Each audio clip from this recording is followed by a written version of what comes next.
Hi. Okay, so this reading is a little weird. I pulled the cards and I started flipping them, and I honestly was kind of getting thrown for a loop a little bit as to like what I was seeing. So I went ahead, I flipped everything over. I've been sitting with this for just a second, trying to figure out because I feel like this could go multiple different ways.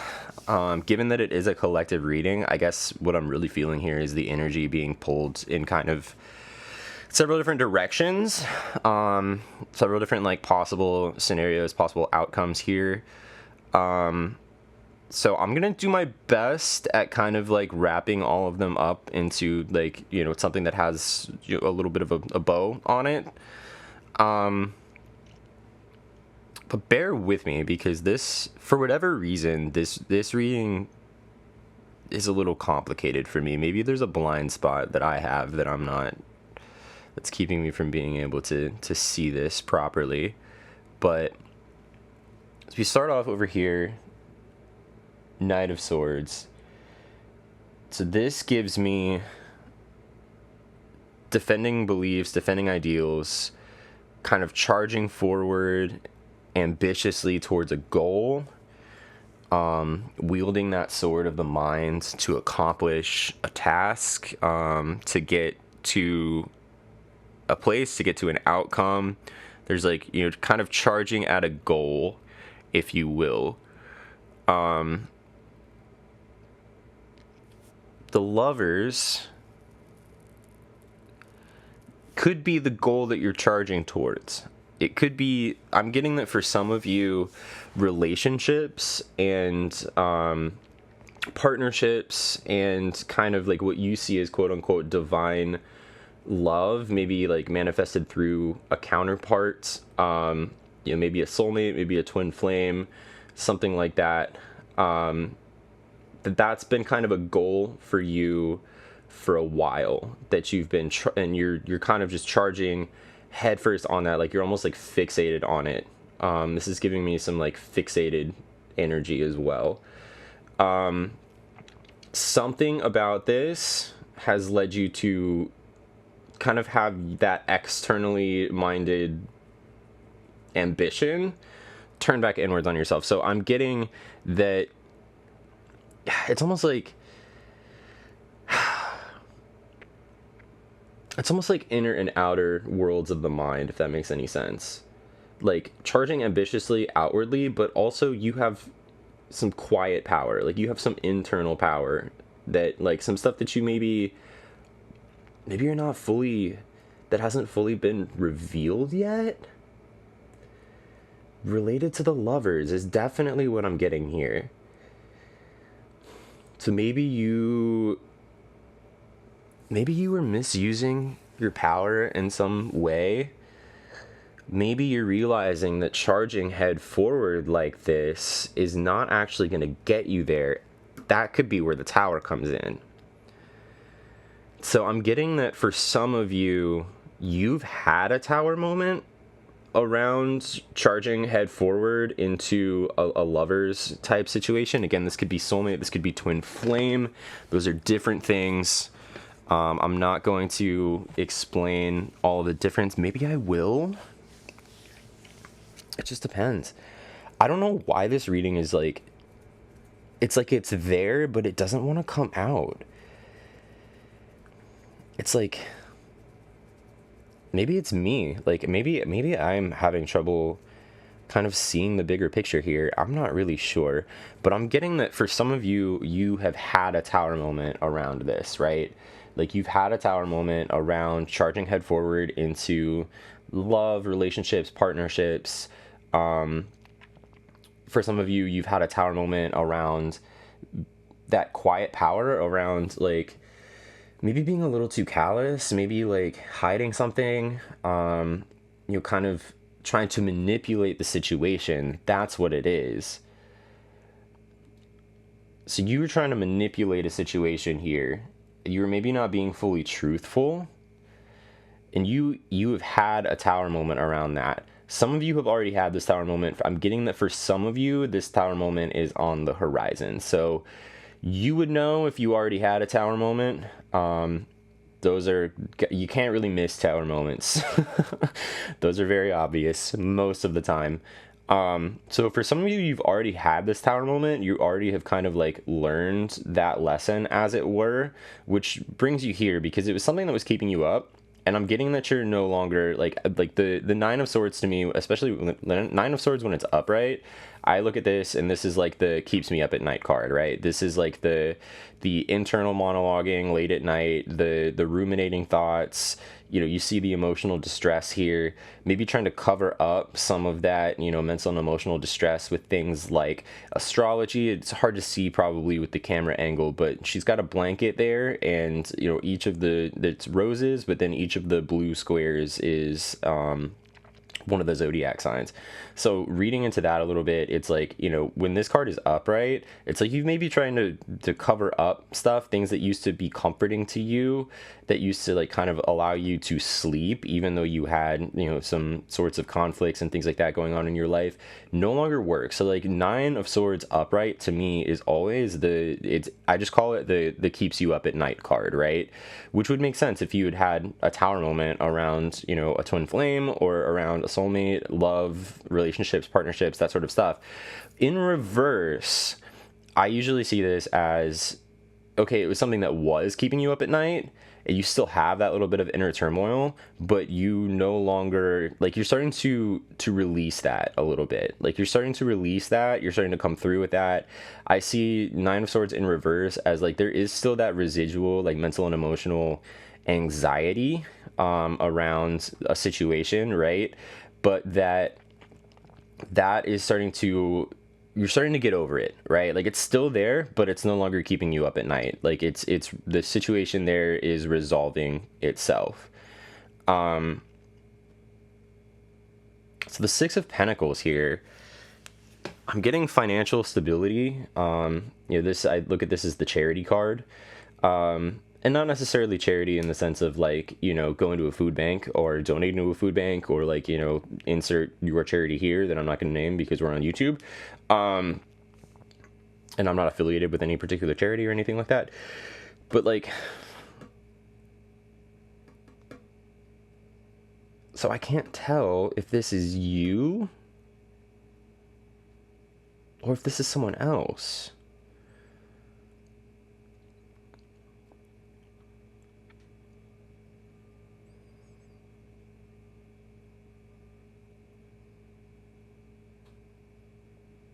So I think maybe you're moving past the tower. If you've already had the tower, or if you will have the tower, you're moving past the tower into a place of more material security. Like love, generosity, sharing. How can I help? Not you.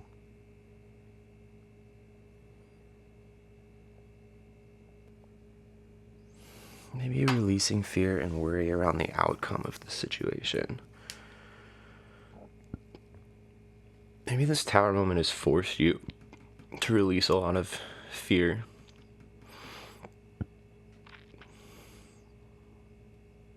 I'm getting that this person might reach out to you. Maybe not today, but maybe sometime this week. I'm getting that this person might reach out to you. Because you were kind of single-minded, but you were also being manipulative.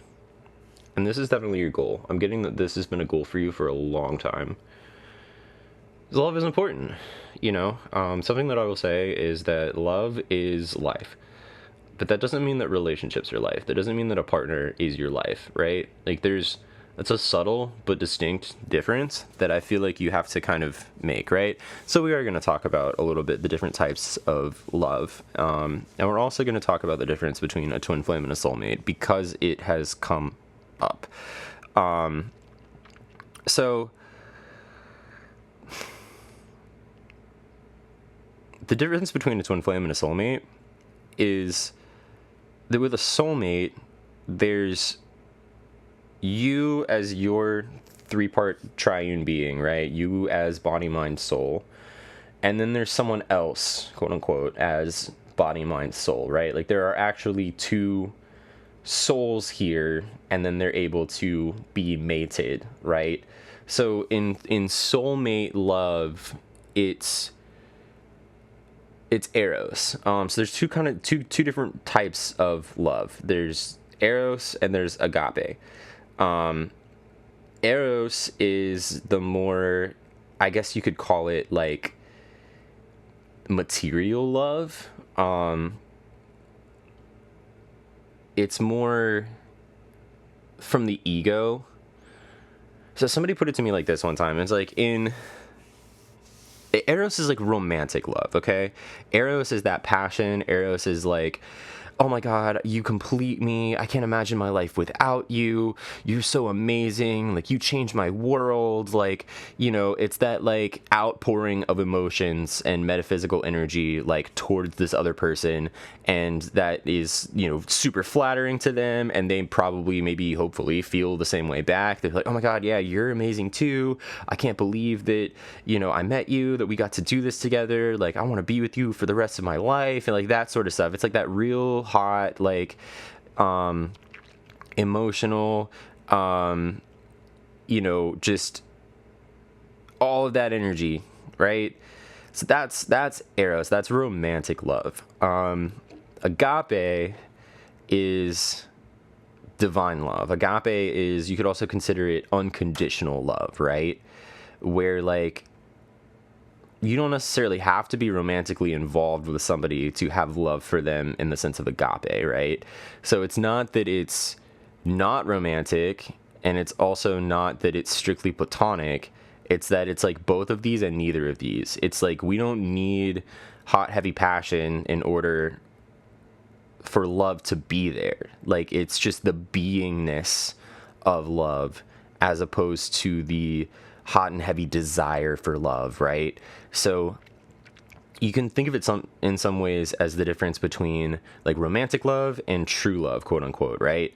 So in romantic love, you want the person, and in true love, you want the other person's good, right? So where I say that people like can get fixated on a partner, like love is life, like life is love, and that is agape, right? That is that unconditional love of the all to all of us, because we are the all. And there's no one to another. There's no separateness involved in agape. There's no I love you, quote unquote. It's just that there is love.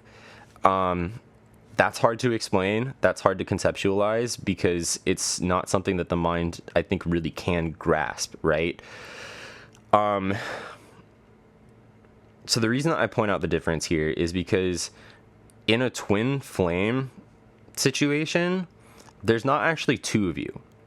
Like, you are your twin flame, and your twin flame is you. Like, the thing that everybody gets right about twin flames is that they're the same soul, right? But like, to think back to the difference between, you know, what's a soulmate versus what's a twin flame, in the soulmate scenario, there is an other soul. You know, there is another individualized consciousness that is, you know, there's your individualized consciousness, that is you, and then there's their individualized consciousness, that is them, quote unquote, right? But with twin flames, there is only you. There is only your individualized consciousness, because what you're seeing as a twin flame here is not actually an other person.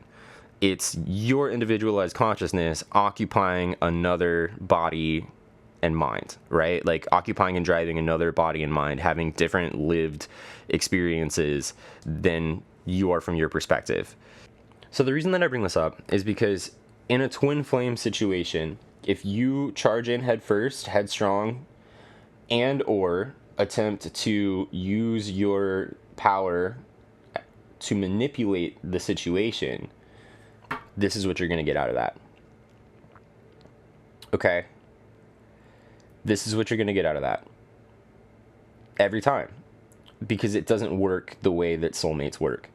In a soulmate situation, like I said, in a soulmate would probably see this and appreciate it.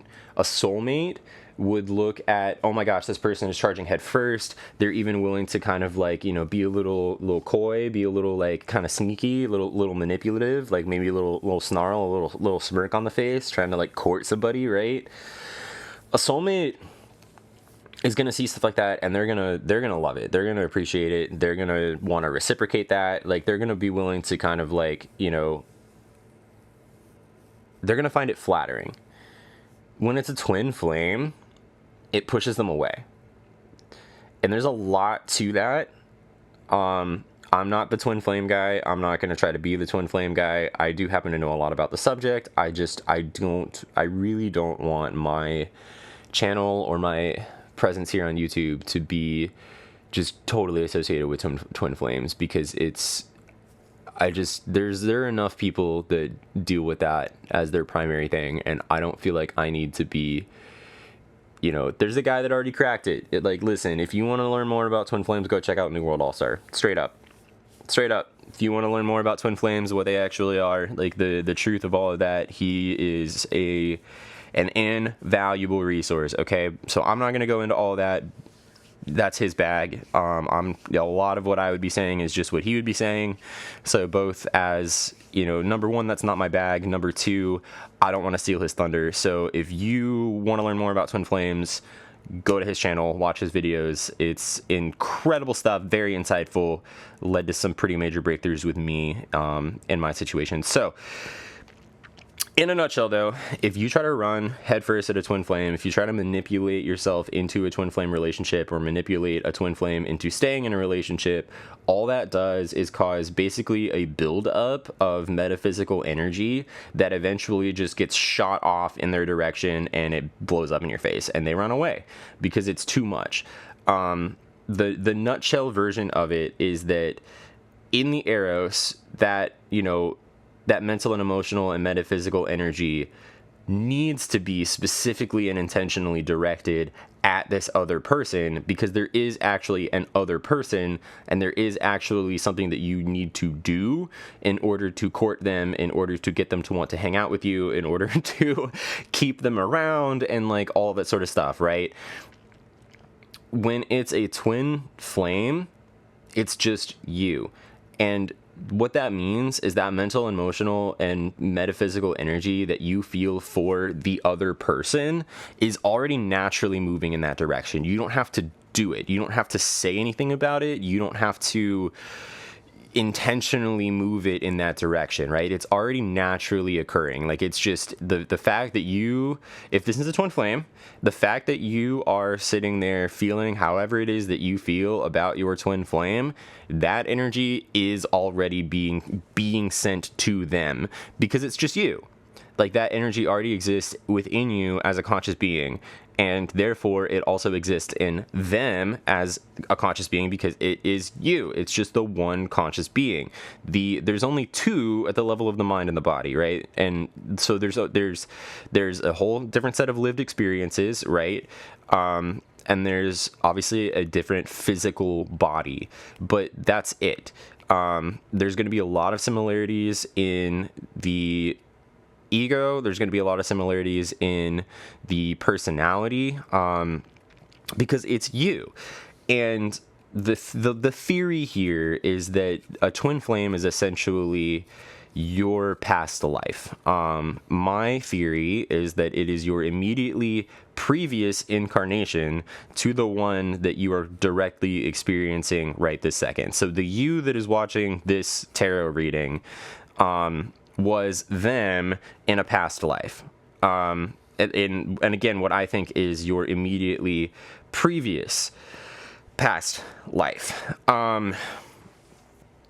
So that said, all of that mental and emotional and metaphysical energy is already flowing to them. And when you intentionally seek it out, when you try to manipulate, when you do stuff that a soulmate would honestly probably find flattering, when you approach that from the level of the Eros, and you try to look at it as Eros or as romantic love, it backfires. and it just pushes them away because it's overwhelming to them, right?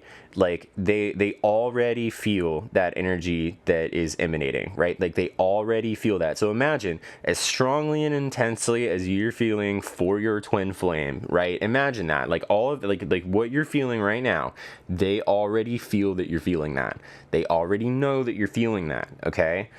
They're not necessarily conscious of that. They're not necessarily going to be like, oh, yes, no, I directly feel this person's energy, like blah, blah, blah, blah. They're not. Another whole dynamic with the twin flame thing is that there's like the conscious twin and like the unconscious twin, right? If you're sitting here watching this tarot reading, you are the conscious twin, okay? You are the one that is able to be aware of the fact that your twin flame is you in a past life. You're going to be able to see things from that perspective. They don't see it that way. That's just part of how this works. A misconception around twin flames is that the quote-unquote masculine twin has to go wake up, and like it's your job as the conscious or the feminine twin to wake them up. That's no. That just happens. If it happens, it just happens. Again, the mental, emotional, metaphysical energy of the mind goes to them already. It just inherently does. So if you imagine, as intensely and as strongly as you are feeling about your twin flame right this second, they already know. They already feel it. They already are it, okay? And if you imagine now, they feel all of the same intense shit that you are feeling. Now, if you imagine, not only are you feeling that way, you're going to then go direct all of that energy towards them intentionally, and you're going to amplify all of that. Well, guess what? That's a lot. And that would make anybody run away. That's a lot. It's just like, it's like circuits overload, and they need space, and they need to leave, and they need to go, and like, you know, they might say, oh, I need time to think. They might not say anything at all to you when they quote unquote start running away, right? And that could be your tower moment. Like that could be, or could have been, your tower moment. So again, I think for some of you, you have already met your twin flame. You've already had like a relationship with your twin flame for a little bit, and you've already gone through that tower moment of like, you tried to approach it from the level of the mind. You tried to charge in, you tried to manipulate, you tried to do soulmatey stuff in order to get this to happen, right? But it led to that tower moment because that's what happened. They ran away. They ran away because that's what happens when you put so much mental and emotional and metaphysical focus onto a twin flame. So bringing us here, I think you're recovering from this tower moment, and if you haven't had this tower moment yet, you're going to, but you're going to recover from it. And in that recovery, you're going to end up in a space where you are materially much better off than you were. And you're going to also emotionally be much better off than you were. So I'm also seeing that it's possible that this person might reach out to you. Like, I'm getting that this might be on their end, right? Quote unquote, their end. Because here's the thing. And again, this is just my theory. You know, as with anything related to this sort of stuff, there's not a lot of objective, corroborated like evidence. There's not a lot of like quote unquote research that can really be done. We only have basically what's considered anecdotal evidence, people's direct experience, which I'm not going to go down to that rabbit hole. I would say your direct experience with something is much more valuable than an empirical study. I'm of the belief that, your corner of space-time that is most directly, around you is the most important thing to your existence, okay? Like, it just is. And so it's your direct experience that is ultimately going to be the best informer of your reality, right? So here's the thing. Okay, again, this is my theory. But in the same way that all of the mental, emotional, and metaphysical energy that you're feeling like around this person automatically gets sent to them, all of those, like, it's all of it, right? So one of the like things that happens when you meet your twin flame, especially after this tower moment, after they run away, you undergo a spiritual awakening. You awaken to consciousness. You kind of become that aware twin. You become aware of your awareness. You become aware that you are awareness, right? And we'll start having talks about things like going through the dark night of the soul and having an ego loss, and you'd be able to like directly see like, okay, as a result of this tower moment surrounding this person, you know, I went through a conscious awakening experience. I realized that I am them. I realized like unity consciousness, right? Because that's really what twin flames are. It's a pointing towards unity consciousness, okay? There's unity and there's separation, but really there's only unity because separation is an illusion. And if you're looking at unity versus separation, you are looking at that from the lens of separation because there's two things and you think one of them is better or worse than the other, right? Unity just is, and separation is part of unity because separation is not actually real. It's a state of consciousness. It is a piece of consciousness that is within the larger whole of the all, okay? And that is what the twin flame is pointing you to. They are pointing you towards the fact that you are them, that you are that conscious awareness, that there is no actual separation here, because there can't be. Like, if it's just you, then you're not actually separate. So, like, physically, you might not be, like, in a relationship. They could be off doing whatever. That's just you in a past life. That's you doing all that stuff. Their life is a life that you lived directly last lifetime. Okay. And now if you're in a relationship with that person, or if you've met that person, or like whatever, you are just now seeing that happen or aware of the fact that that happened from a different perspective. Right.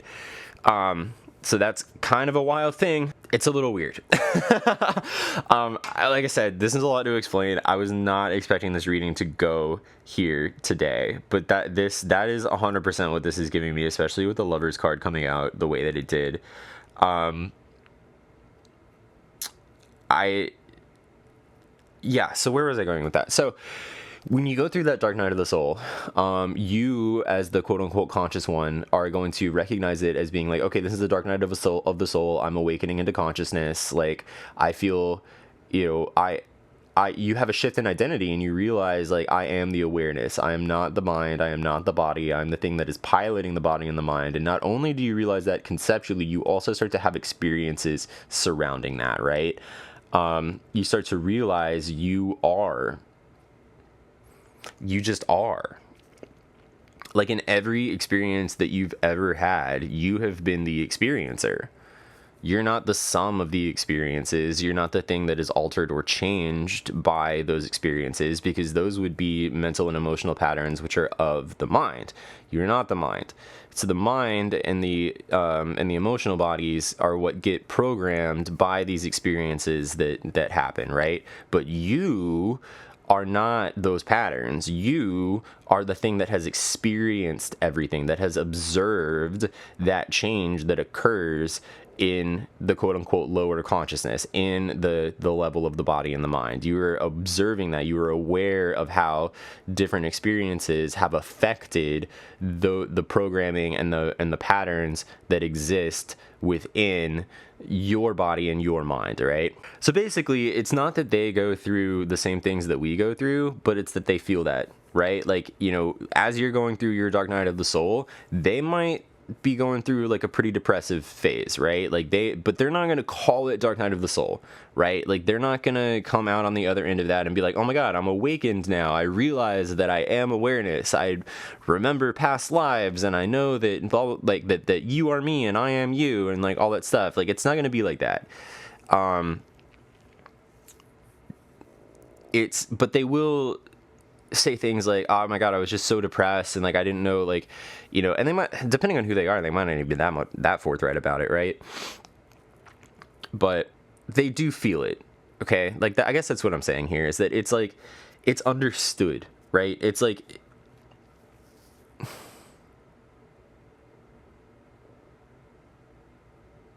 I really don't know how to say what I'm trying to say, but I guess maybe that it's understood is kind of the best thing, right?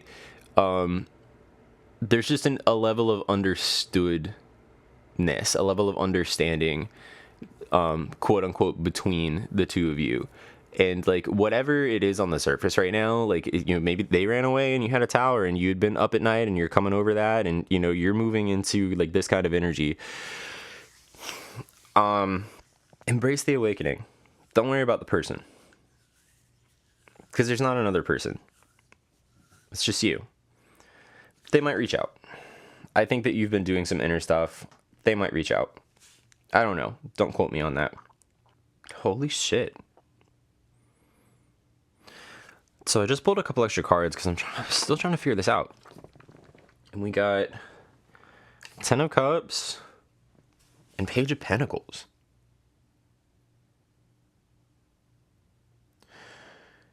Whatever the situation is working out. You might not be able to see it right this second. But whatever the situation is working out. I know that I just went on a long kind of like tangential tirade about twin flames and whatever. Whether it's a twin flame or a soulmate, I see this working out. Like physically. So if you, regardless, like whether twin flame or soulmate, like doesn't matter. It's gonna work out. And the reason that I say it doesn't matter, it's like, it's funny because it's the catch-22. It's like, it's very important to understand the distinction between twin flames and soulmates and kind of like why a twin flame dynamic works the way that it does and how that's different. But ultimately, it doesn't matter, because the ultimate lesson is that, yes, life is love and love is life, right? But that doesn't mean that an other person should be the centerpiece of your entire life. You are the main event in your own life. And whether it's a twin flame or it's a soulmate, when you are giving all of that mental and emotional and metaphysical energy over and away to someone else, to an other person, what's left over for you? Like what's in your space? What's your, you know what I'm saying? Like the lesson here that I'm getting is to not be codependent, because codependency is when you put that person above anything and everything else in your life, when you put that other person over and above yourself. And there's a lot to be said for being able to, self-sacrifice, right? For being able to put someone else's needs ahead of your own from time to time, right? But here's the thing, like, if you are in a place of like supreme abundance, and this other person is like, hey, like I could really use some help right now. That's one thing. But if your gas tank is on empty and you're trying to like, it's like trying to fill your gas tank by driving full force at something, right? And it's like, you expect that like, this is like, I'm just going to drive straight. Like, I don't know how to explain it. I really don't know how to explain what I'm trying to say here. I hope that it's making sense for some of you. Like, I hope that you're able to kind of like piece this together a little bit. But this is giving me twin flame relationship vibes. And I want to explain the difference between like union and separation. Okay. Like union and separation are not relationship statuses with your twin flame. Okay. It's not. Union and separation are pointing to unity and separation consciousness, right? Which we just talked about, which is that, there is no actual separation consciousness. That is an illusion. There is only unity consciousness. The point of meeting your twin flame is to point you to that, right? So these terminologies of like being in union or being in separation, it's not in relation to an other person. It's in relation to yourself. When you realize that you're not actually separate from yourself, and that everything is you, and that you are everything, that you are the all, when you come into that I am-ness, that is unity consciousness, okay? Which encompasses that illusion of separation.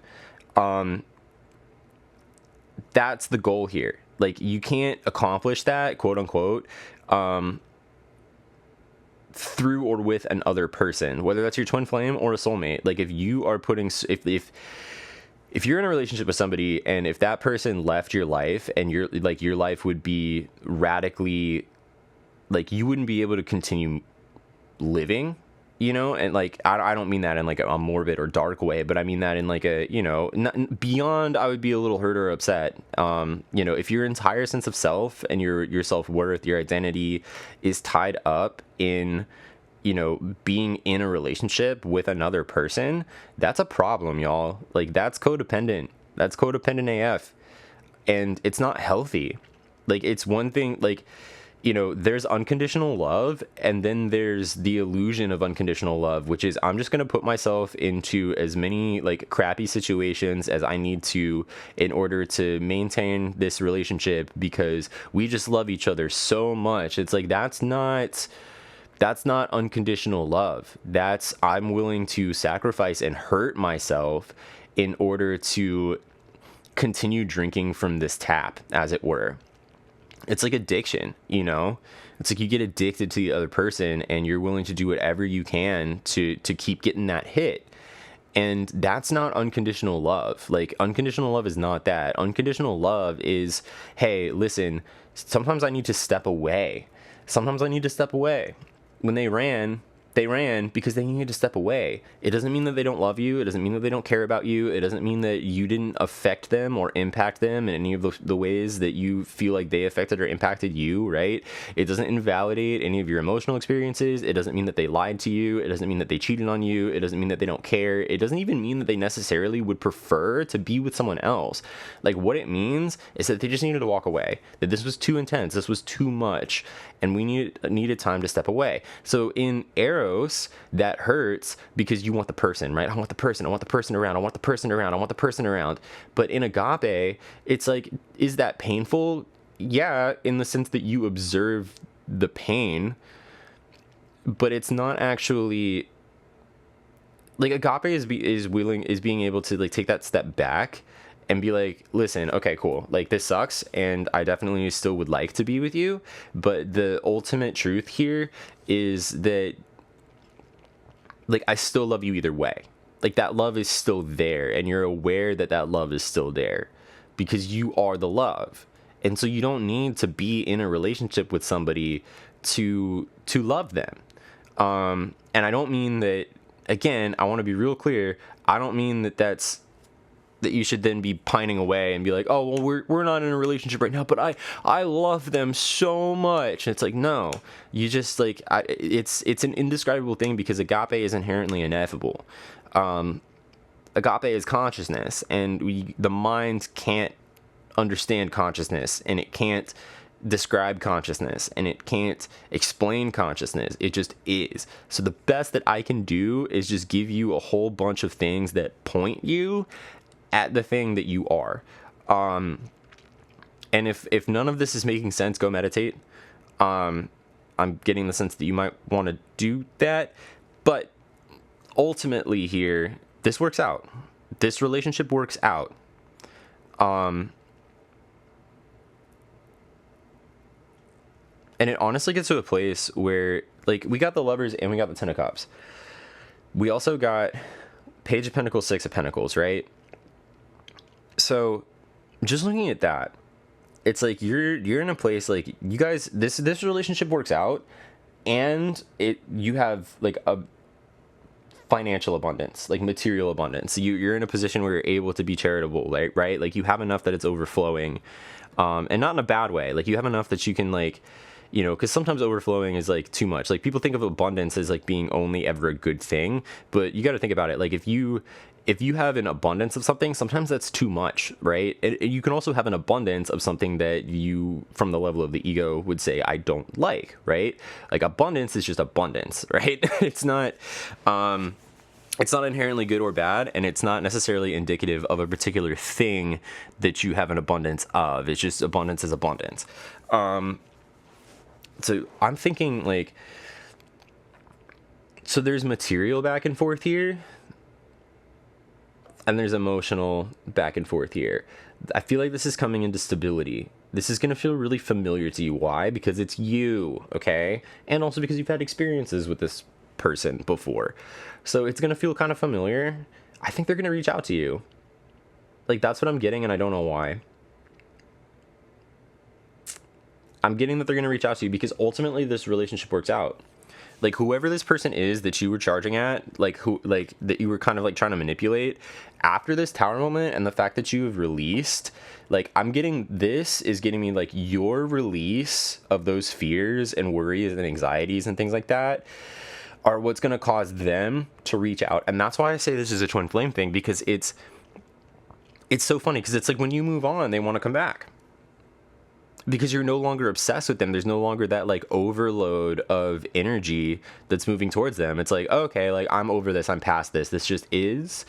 And, you know, I accept and I allow. And, you know, if you follow people that talk about twin flames, they talk about like the surrender stage or like what have you. I don't know that that's necessarily like, first of all, there's not stages. Second of all, surrender is just when the mind and the ego accepts that it is not all that is, in that sense. And it's like, hey, I can't explain this. I can't understand this. I don't know that I like it, or if I don't like it, but I don't have to like it. It just is. This is just what's happening. And so whether it's really, really good or it's really, really bad, it just is. And you release those fears, you release those worries, like you release like trying to feel like you need to control that from the level of the mind. So like I'm getting that from this card as well, is that like you've released kind of that Knight of Swords and King of Swords energy. Like just looking at the sword cards here, that's what I'm getting. Like you're kind of, you realize that Knight of Swords, King of Swords combo to try and get the lover, is what ultimately led to the tower, and you're releasing that. You're like, okay, I accept that that's just going to be what it's going to be. And in doing so, you realize that you're actually going to be in a place where you are able to give and receive much more abundantly, materially and emotionally, and that this relationship actually works out. You guys can manifest, because it's not a you guys, it's a you. You're manifesting. It's not that you're manifesting something, it's that you are manifesting. You are manifesting, right? Like when a twin flame comes into our life, it's not that we manifested someone else coming into our life, it's that we manifested ourselves in our own lives, which is the goal in the first place, guys. Like that is the goal in the first place. Again, it goes back to the lovers. It goes back to, okay, what is the goal of your life? What is the, you know, is all of your energy being put into the acquisition of a person, of a partnership, of family, of like whatever? And I'm not saying those things are bad or that they shouldn't be important to you, but again, they're not, they shouldn't be all that is, right? So I'm going to share like a little bit of a personal story here. I know someone in my life who is an alcoholic. Depends on how you frame that. If you have anybody in your life that has been through alcohol addiction or any kind of addiction, and they go through like a 12-step program or whatever, like when you go to AA, they tell you like, no, dude, you are an alcoholic. You are and forever always will be an alcoholic, even if you don't drink. So like a lot of times people who have recovered from that, kind of overcome alcohol addiction, they will call themselves sober alcoholics because they're not drinking. But they are still alcoholics. They know that if they did have a drink or two, that it would just trigger, spiral, done, right? So they consider themselves sober alcoholics, right? So also in AA or in like 12-step programs, they talk a lot about having a why, right? Like, why did you quit? Like, what keeps you sober, right? And for this person, it's his wife and his kids. And that makes sense. And like you hear that and it's like, oh my gosh, like that's so powerful, like that's so profound. That's like, you know, he wants to stay sober for his wife and his kids, and like they're his lifeline and like all that stuff. But this individual like also told me at one point in time, he's like, man, you know, if something happened to them, I don't know what I would do. Like I don't know if I would be able to stay sober. Like I don't know, right? And so like the lesson here and what I'm getting at is that you have to be your own why. Because if that why is external, guess what? That shit can get taken away. That shit, like, you don't know what's going to happen. And like, obviously, hopefully nothing bad happens, right? I'm certainly not suggesting that, you know, that happened, but like, you have to be your own why. You can't, and especially in this situation, and especially and particularly in a twin flame situation, you cannot they cannot be your why. You are your why. And when it's a twin flame, it's just a logical, like, game almost. It's like, okay, well, they're my why, but technically they're me, so I'm my why. And it points you back to that. It points you back to like, no, they are not your why. And I would say again, why it doesn't really matter whether it's a twin flame or a soulmate that we're talking about here, is because they shouldn't be your why, right? Like, you know, if you're happy and you're healthy and you know, are abundant and you're prospering, the why is you. The why is you. You should not need another person in your life to be that why. They shouldn't be the only thing that makes you happy. Like, if that person got removed from your life and you would then just be like permanently sad, or it would cause this tower, right? Like, that's what happened here, guys. Like, that's what I'm getting, is that like this is screaming twin flames at me so hard. And that's why that's why this reading took so long to figure out, is because I didn't want to talk about twin flames, and this is like, no, we're talking about twin flames. So there you go. I'm the reason this reading took so long. Go figure.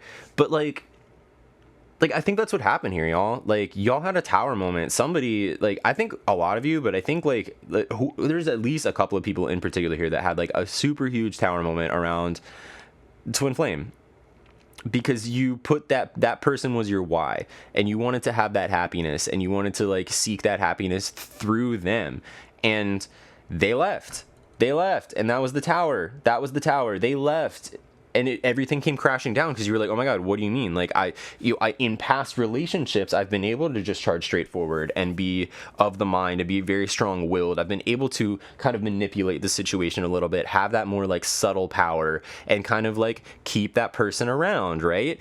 Healthy or unhealthy, I'm not going to comment on that, but like, you've been able to do that. And that's kind of how you found success in past relationships. But you met this particular person, and that shit did not work. That shit was not flying, okay? Like, the kinds of stuff that you see in movies about like, oh, well, I'm just going to show up and surprise you with flowers and candy and gifts and things like that.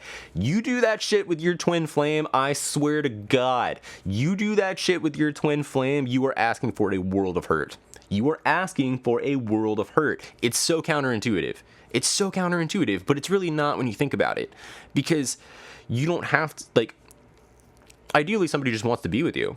Like, it's just natural, right? Like, there's just that natural attraction that happens, and it doesn't have to be this crazy over-the-top thing, right? Like, we're so conditioned, especially through, like, media and television and, like, just society, like, we're so conditioned that it's like, oh, well, if you like, number one, that like relationships and like being in a relationship and like partnership or whatever is like somehow is like the be all end all of life, right? Like that you're like somehow a failure if you go through life as a single person, or if you're beyond a certain age and you haven't found the right person yet. Like, it's, you know, so there's all of that stuff, right? And then they tell you that the solution is to just throw yourself head first over heels, like put up this veneer, be kind of manipulative when you're courting somebody. You put your best foot forward. You know what I mean? Like, somebody told me one time that, like, you know, with like modern dating, or like just dating in general, like courtship and like romance, like Eros love is like, you know, I'm gonna give you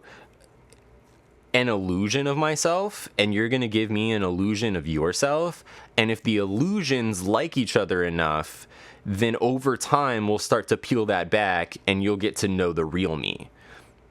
Right?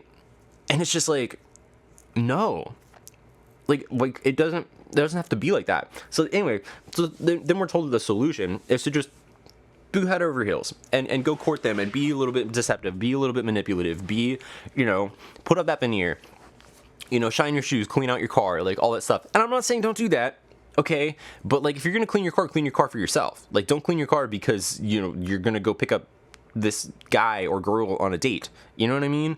Like, it's like, that's the thing. Like, it's a very subtle thing, and it almost sounds silly, but it's like, if you're not doing it for yourself, who are you doing it for? Like, and like, to me, the twin flame is the ultimate embodiment of that energy. It's like, you should not do anything for them. Like, for you know, like, it doesn't matter. Like, oh my god, I'm like ranting now. I'm so sorry.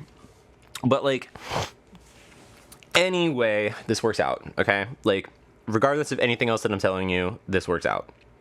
this works out. Like the quote unquote two of y'all end up in a very happy, healthy relationship is what this looks like. Lots of, sharing of material wealth, lots of manifesting material abundance, and just this like nice familiarity, this like nice, this doesn't have to be intense. Like, look at this, like, look at this card. Like, look, they're just like chilling. They're chilling in, like, it looks like a marketplace or like a town square or something like that. They ran into each other and, they're exchanging gifts, and it's like, oh, well, I haven't seen you for a while. And like, it's just this very nice, like, it's not anything crazy, and it doesn't have to be. Like it doesn't have to be an exotic experience, y'all. The mind wants it to be. Sometimes we want that like crazy, intense, passionate, emotional experience, right? But like the catch-22 is if you just allow things to be as they are, sometimes those experiences happen, man. But if you chase that dragon, as it were, and like constantly are like, oh, I need it to be this crazy exotic thing. I need you to pour out your heart to me all the time. I need you to tell me and validate me and like all that sort of stuff. It doesn't work. Like with a twin flame, it just straight up doesn't work. Like the relationship will literally never materialize, or it won't materialize for very long if that's how you end up approaching it, right? And ultimately, twin flame or not twin flame, again, the deeper lesson here is to not be codependent. Like, what I'm getting is that through not being codependent, through the releasing of that codependency and realizing that that's kind of what you were doing, that's what's going to actually get you to where you're going here. But the more that you focus on it, the more that you focus on the person, the more you focus on the outcome, the more you focus on the time frames and like all that sort of stuff, you're not releasing it, and you're still stuck in this energy, and you're about to flip this back around into being up at night again, okay? Or you might have to go back and like maybe have another tower moment in order to like quote unquote fix the situation. So like you don't want that. Nobody wants that. Sorry, I'm talking like super fast, and I realized that like this reading went very slowly at first, and now I've just been like rapid firing a bunch of stuff at you. So yeah, we'll see how much of this makes the final edit. I would like to share this reading, but like also it's just a very interesting reading. So we're starting this week off with twin flame vibes. It looks like they're gonna reach out to you. Maybe, I don't know if it's happening this week. Again, you can't look at the time frames here. If we're looking at swords, that's usually what, weeks to months. Hold on, I have it written down.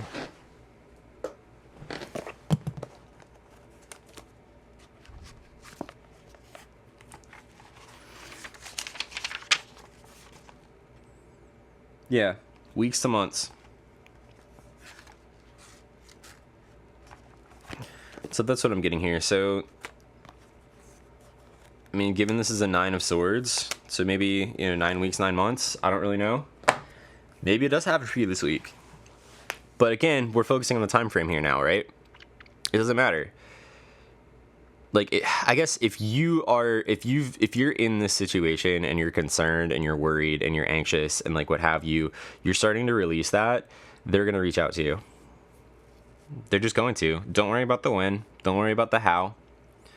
I know somebody that went through kind of like this sort of twin flame experience, and she physically ran into this person. And I don't mean like ran into them as in like, we're out at a coffee shop or at the mall or something like that and like saw them over there, whatever. But she was at a music festival, like navigating through the crowd, and like physically like bumped in, like physically like tripped over and into her twin. So don't worry about how it's going to happen. Don't worry about when it's going to happen, because it ultimately doesn't matter if it does or not. You are the thing that's happening. There is no actual relationship here. There will be, there is, there could be, right? But the relationship itself is not the end game. It's not the goal, okay? Like in any relationship, twin flame or not twin flame, it's not like the goal and the purpose of your life is not to be in a relationship. The goal and the purpose of your life is not to find a partner. The goal and the purpose of your life is not to have a family. I'm telling you this. Like, this is just, it's not. okay? Because the you that you truly are just is. And the purpose of life is to live, is to be alive. It's not to necessarily do a certain thing. It's not to have a certain outcome. And it's not to be with anybody or anything. It's just to be you and to navigate and do you. So I think I've been talking for like almost an hour now. So let's go ahead and wrap this up. Super intense reading. I'm glad that we finally got through it. I'm sorry that I was so reluctant or resistant to really kind of get into the nitty gritty of this up front. Like I said, I don't want my channel to be about Twin Flames. I do happen to know a bit about that. If you want more Twin Flame stuff, go check out New World All-Star, please. I don't want to be asked a bunch of questions about Twin Flames or anything like that. You know, that's part of my release, is trying not to focus on it. But also, don't resist it. That's my lesson in this. Don't resist it. If it's there, it's there. And that is what I was supposed to be talking about this entire time. And that's why this reading took so long to get going and get off the ground, is because I refused to see that at first. So that's the lesson here for me, is to not resist it either. Maybe some of you need to hear that too. But yeah, crazy. Okay, well, we're starting off the week in a very interesting way. So if this is you, if this is your reading, I hope that this resonated. This is kind of intense, kind of really cool. I'm excited for you. If you made it this far, thank you so much for watching the video. Please be sure to leave a like, drop a comment in the comment section if any of this resonated with you. You know, or even if you think this is a complete and total bunch of BS and, you know, whatever, you can leave that in the comment section too. That's totally fine. If you like the reading, if you want to see more of my content, definitely hit the subscribe button. You can turn on the bell. That will give you notifications anytime that I post a new video or go live. And last but not least, if you would like to further support the channel, you can check me out over on Patreon. That link is in the description box. Patreon members get early access to all of my content. They also get exclusive content that I do not post here on YouTube. So you get kind of like extended cuts, if you will, as well as kind of the goal there is to make it be a little more of a personal parasocial relationship, as opposed to just, you know, here's some hands and a voice on YouTube. So yeah, if that's interesting for you, go check that out. Again, the link is in the description below. So until next time, thanks for hanging out. Bye.